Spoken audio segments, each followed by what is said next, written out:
Ito ang unang laban ni Sung Jinwoo upang masubukan ang kanyang tapang at mga natutunan sa nakuha niyang kakayahan. Naglakad si Sung Jinwoo papunta kung saan naroroon ang isang napakaangas na kalaban. Ano kaya ang gagawin niya at kakayanin kaya niya ang pagsubok nato? Meron siyang naamoy na mabaho at ito ang amoy ng lobo. Sumigaw ito at mabilis na tumakbo patungo sa kanya at ito ay umatake bigla, buti na lang at siya nakailag. Isang lobo. Nahihirapan pa nga siya sa ilang goblin, paano pa kaya ito? Nanginginig ang kanyang tuhod ni hindi na makagalaw dahil ba natatakot siya? Siguro nga'y dahil dun sa mga pangyayari sa dungeon ng mga statwa. Umatake na naman ito at umilag si Sung Jinwoo. Wala siyang kasama na magpapagaling sa kanya kung sakali ay mapuruhan siya.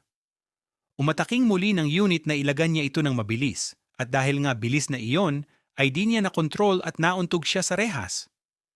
Naramdaman niyang biglang gumaan ang kanyang katawan kaya nung umatake uli ay mabilis niya itong nailagan.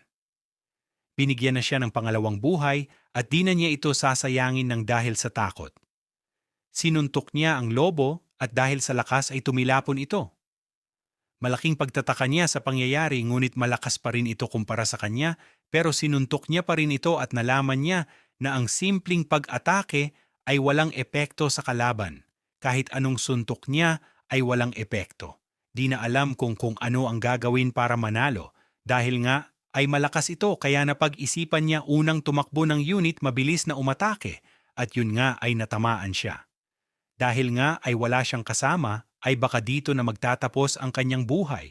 Kung sana lang meron siyang armas na magamit ay kakayin. Napagtanto niya na meron pala siyang kapangyarihan at yun ay kung saan may imbakan ng armas.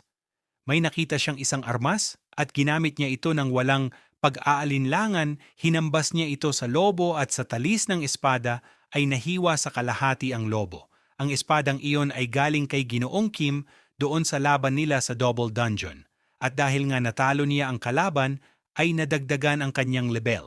Naalala niyang binili ni Ginoong Kim ang espada sa halagang 3,000,000 won at ito ay hindi niya afford kaya gagamitin niya lang pansamantala. Yun nga may lumabas ulit na kalaban. At ito ay dalawang lobo ngunit di nagpasindak si Sung Jinwoo hanggat meron siyang armas na magagamit rito. Sumugod ang mga lobo ngunit nahihirapan si Woo na hilahin ang espada at nang mahila niya ito ay tinira niya ang isang lobo ngunit nasangga ito sa bibig ngunit di nagpatinag si Woo at binigyan pa niya ito ng kunting puwersa hanggang sa matuluyan itong mahiwa.